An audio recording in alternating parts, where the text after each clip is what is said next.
पुराने समय में एक गांव में दो मित्र थे। दोनों की कुछ बड़ा करने की चाह थी। इसलिए उन्होंने निर्णय लिया कि गांव से बाहर जाकर व्यापार करेंगे।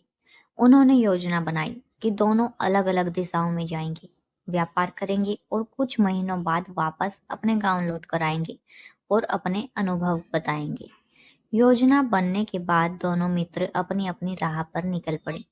शुरुआती दिनों में किस्मत ने दोनों का भरपूर साथ दिया। व्यापार तेजी से बढ़ा और लाभ भी अच्छा होने लगा। इसी सफलता ने एक मित्र के मन में अहंकार भर दिया। उसे लगा कि अब उसका व्यापार कभी नहीं डूबेगा, वह बहुत जल्दी अमीर बन जाएगा। सफलता के नशे में उसने मेहनत और सुधार करना लगभग बंद कर दिया। वह लापरवाह होने लगा और अपने व्यापार में आने वाले छोटे छोटे बदलाव को भी नजरअंदाज करने लगा। कुछ समय बाद बाजार में मंदी का दौर आ गया। मांग घटी, खर्च बढ़े और प्रतिस्पर्धा कठिन हो गई। अहंकार में डूबे मित्र ने जब तक स्थिति संभालने की कोशिश की, तब तक देर हो चुकी थी।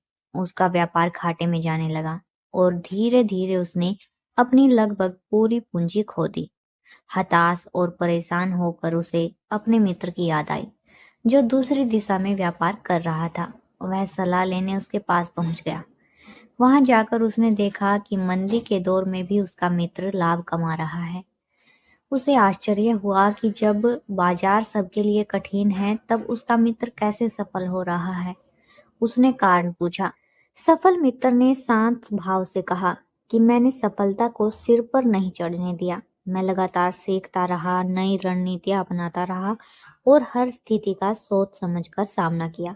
छोटी सी भी लापरवाही नहीं की और अपनी गलतियों से तुरंत सीख लिया। इसी कारण मंदी में भी मेरा व्यापार चल रहा है। पहला मित्र ये सुनकर समझ गया कि उसकी असफलता का कारण अहंकार, लापरवाही और सीखना बंद कर देना था। उसने प्रेरणा लेकर दोबारा मेहनत शुरू की। सीखते हुए, योजना बनाते हुए और गलतियों से बचते हुए उसने अपने व्यापार को फिर से खड़ा कर दिया।